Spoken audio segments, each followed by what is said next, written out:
So I hope this weekend has been a really great one for you. You've gotten to do some fun things.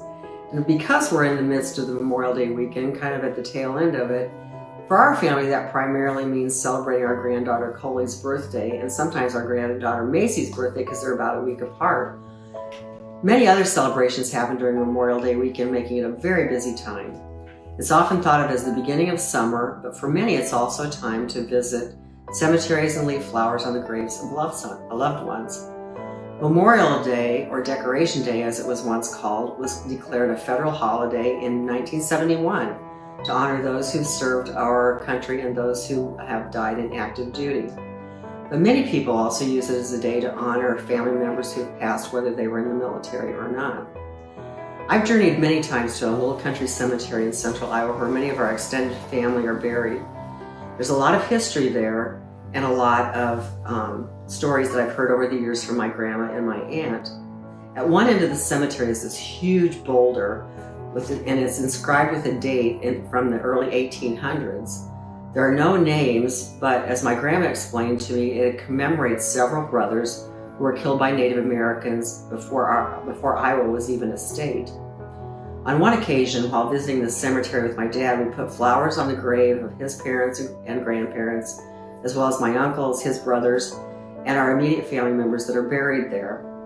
Then he took me to another cemetery up a winding country road outside of Perry. I didn't even remember having been to this cemetery before, but we waded through the unmown grass to find where my grandmother's parents and other family members were buried. This was like a place that time had forgotten. And even though it was close to Perry, it seemed like we were miles and miles away from anything. This very old cemetery was not kept up as the one that we had just been to, but here and there someone had placed flowers on some of the grave sites, indicating it wasn't completely forgotten.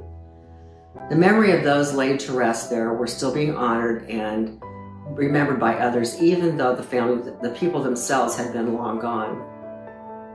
We don't make it every year to that little central Iowa cemetery anymore where a lot of my family's been buried.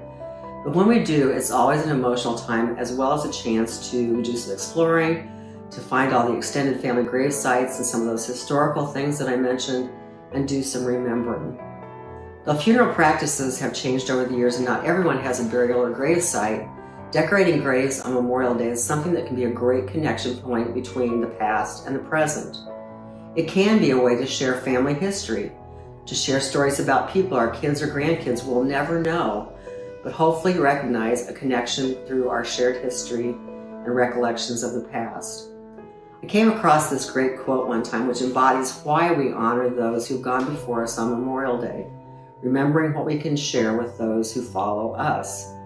Nothing is ever really lost to us as long as we remember. Hope this is the start of a great week for you and many more to come. Bye.